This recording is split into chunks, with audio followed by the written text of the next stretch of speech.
रघु के लिए ये दिन मुश्किल भरे थे।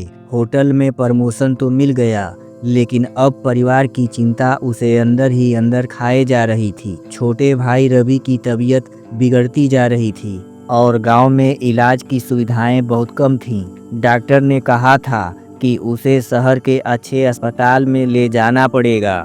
रघु के पास जो भी बचत थी वह उसने माँ को भेज दी थी, लेकिन वह काफ़ी नहीं थी। उसे अब ज़्यादा पैसों की ज़रूरत थी और वो भी जल्द से जल्द। उसी समय होटल में एक नई घोषणा हुई। होटल के मालिक मिस्टर मेहता एक नया ब्रांच खोलने वाले थे और वहाँ के लिए एक सीनियर सुपरवाइजर की ज़रूरत थी। मैनेजर जोशी ने रघु से कहा, रघु, तुमने यहाँ बहुत अच्छा काम किया है। अगर तुम्हें यह मौका चाहिए तो तुम्हें खुद को और बेहतर साबित करना होगा। यह पद सिर्फ योग्य व्यक्ति को ही मिलेगा।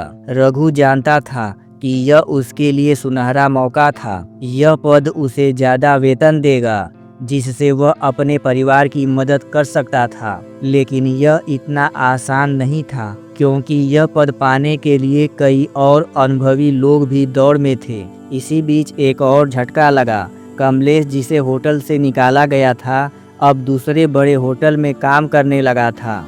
रघु को जब यह पता चला तो उसे ज़्यादा चिंता नहीं हुई, लेकिन कुछ ही दिनों बाद एक और खबर आई।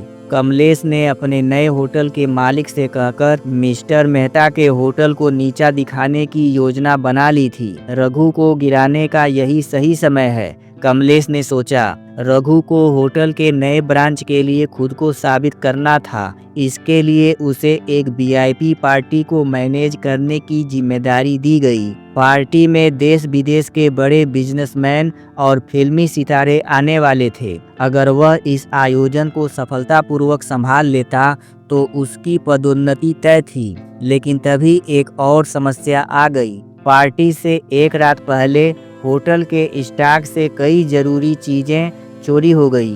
किचन के लिए जरूरी सामग्री, डेकोरेशन के कुछ सामान और वाइन की कुछ बोतलें गायब थी। मैनेजर ने गुस्से में रघु को बुलाया।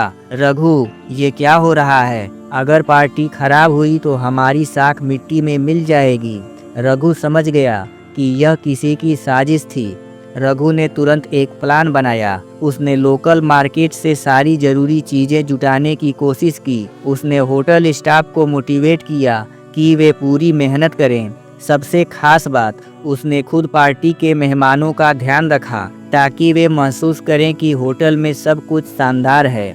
पार्टी सफल रही। मिस्टर मेहता खुद पार्टी में आए और उन्होंने देखा कि सब कुछ बेहतरीन तरीके से मैनेज किया गया था। अगले दिन होटल में घोषणा हुई। रघु को नए होटल के ब्रांच के लिए सीनियर सुपरवाइजर बना दिया गया था। रघु की आंखों में खुशी के आंसू थे। उसने सोचा, मैंने सड़क से उठकर यहाँ तक का सफर तय किया। अब मुझे अपने परिवार को भी इस संघर्ष से बाहर निकालना होगा। आगे क्या होगा? क्या रघु अब अपने भाई रवि का इलाज करवा पाएगा? क्या कमलेश चुप बैठेगा या फिर कोई और चाल चलेगा? जानने के लिए देखते रहें रोटी सपने और सड़कों का सफर।